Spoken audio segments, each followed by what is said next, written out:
maka kita harus mengubahnya menggunakan identitas kembali. Nah, identitas yang mana? Mungkin teman-teman ingat ketika ada cos A min cos B, ya, itu dia sama dengan min 2 sin setengah jumlah, yaitu A plus B, kemudian dikalikan dengan sin setengah selisih.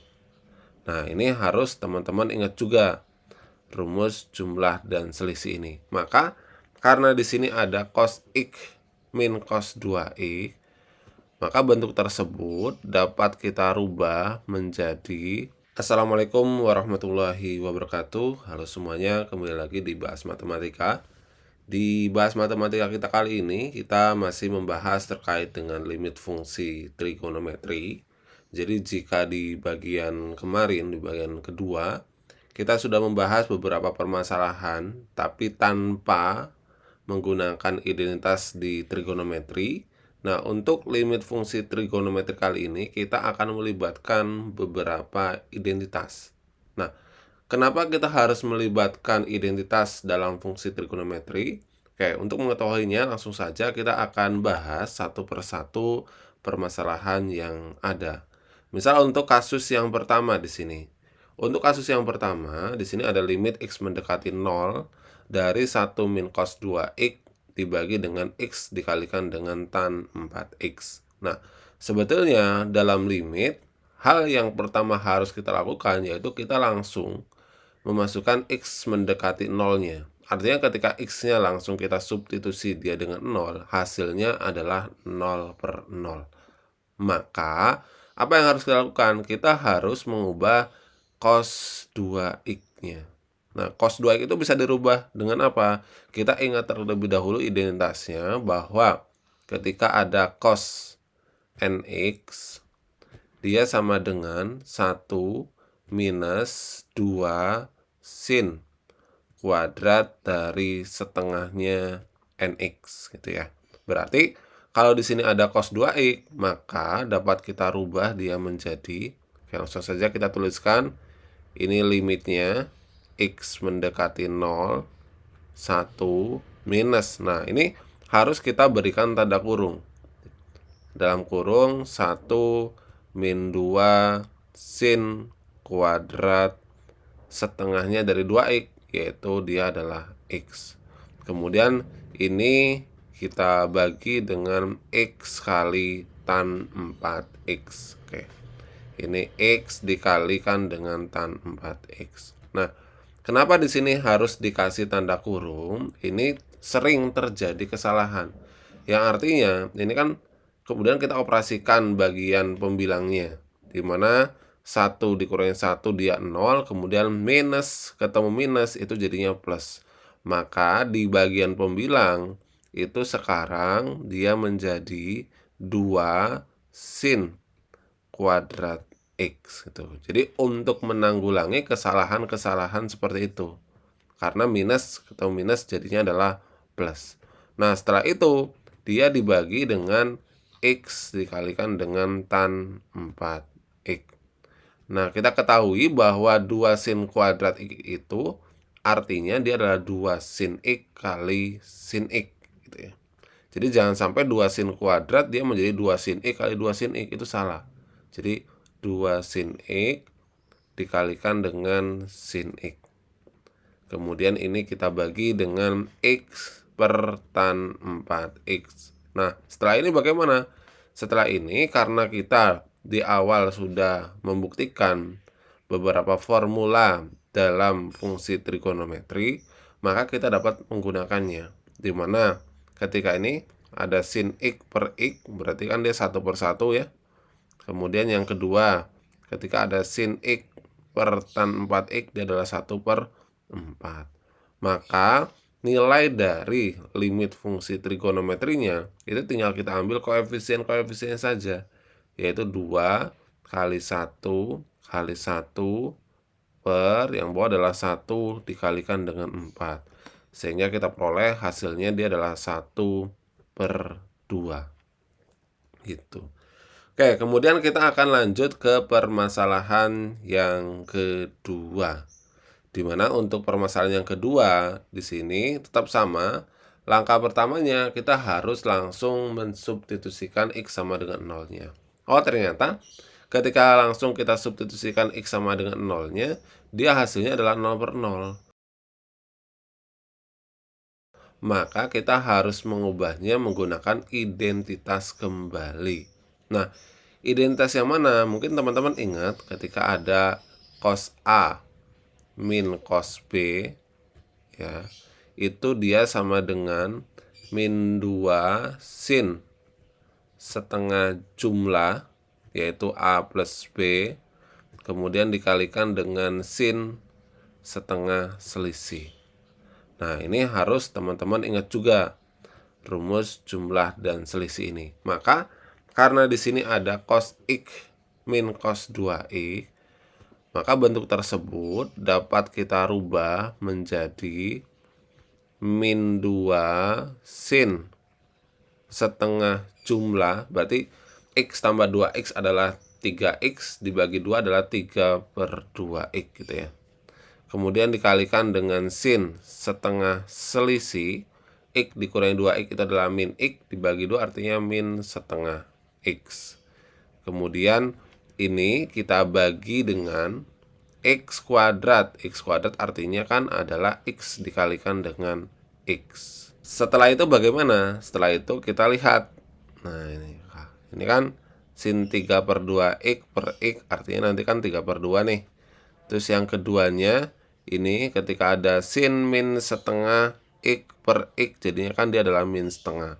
Maka hasil dari limitnya itu sama dengan min 2 kali 3/2 kali min setengah. Kemudian ini dibagi dengan yang bawah adalah koefisiennya 1 kali 1. Maka kita peroleh hasilnya dia adalah 3/2. Ya. Jadi udah ada dua identitas yang akan sering kita gunakan dalam limit fungsi trigonometri. Nah, kemudian kita lanjut ke kasus yang berikutnya. Kasus yang ini juga sama. Ini kita langsung substitusikan aja X mendekati nolnya. Oh, ternyata ketika kita substitusikan hasilnya adalah 0/0. Karena 0/0 maka harus kita rubah. Nah, apa sekarang fungsi yang dirubah?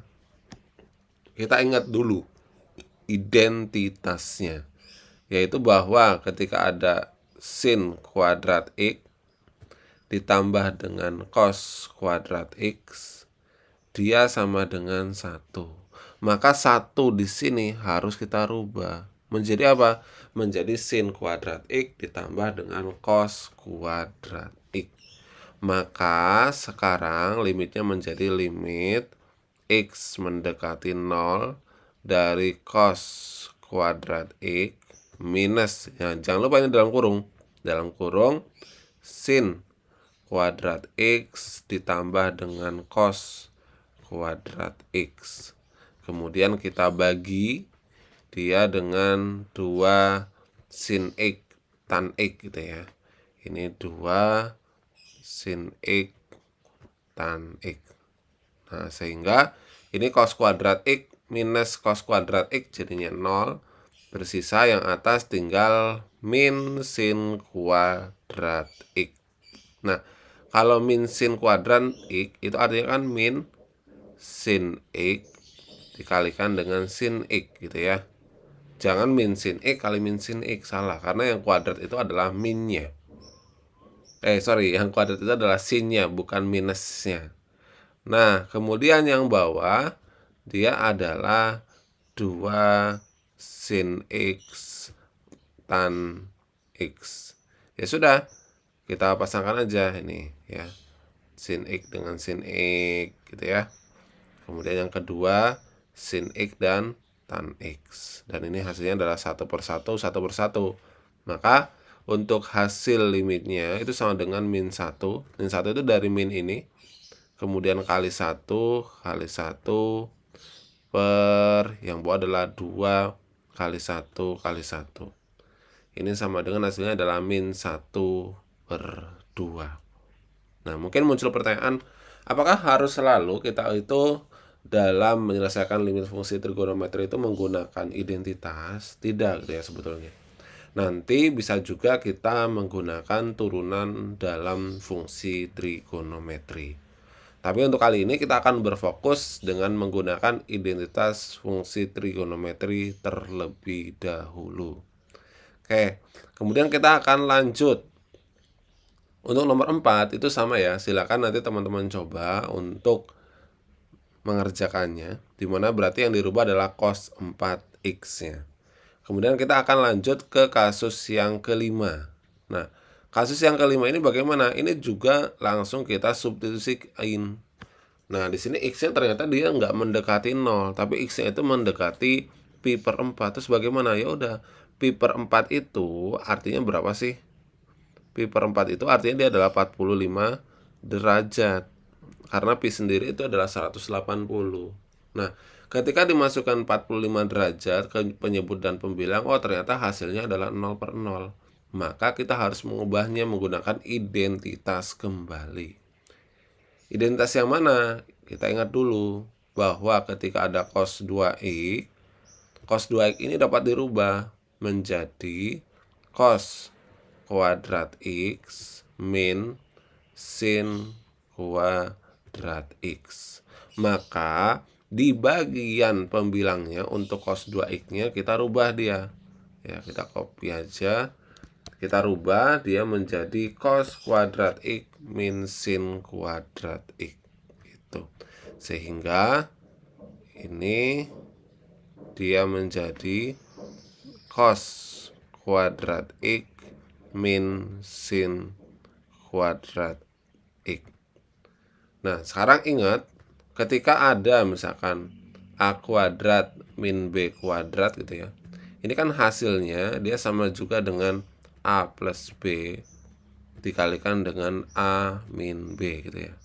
Maka ketika sekarang ada cos kuadrat x min sin kuadrat x, berarti bentuk tersebut itu sebetulnya dapat kita tuliskan dia menjadi cos x min sin x ya, dikalikan dengan cos x plus sin x. Oke, kita hapus terlebih dahulu yang atasnya. Berarti yang atas kita sederhanakan ya, atau kita uraikan bentuknya. Diuraikan menjadi perkalian antara cos x plus sin x dengan cos x min sin x. Sehingga diperoleh ini adalah cos x plus sin x terus dikalikan dengan cos x min sin x. Nah, setelah ini bagaimana? Pasti dan coret. Yang mana ini dicoret? Ini gitu ya. Set. Nah, ketika sudah ada yang dicoret, kemudian tinggal kita substitusikan aja untuk x mendekati 45-nya. Berarti sekarang menjadi cos 45 ditambah dengan sin 45. Dimana cos 45 itu adalah setengah akar 2. Sin 45 dia juga setengah akar 2.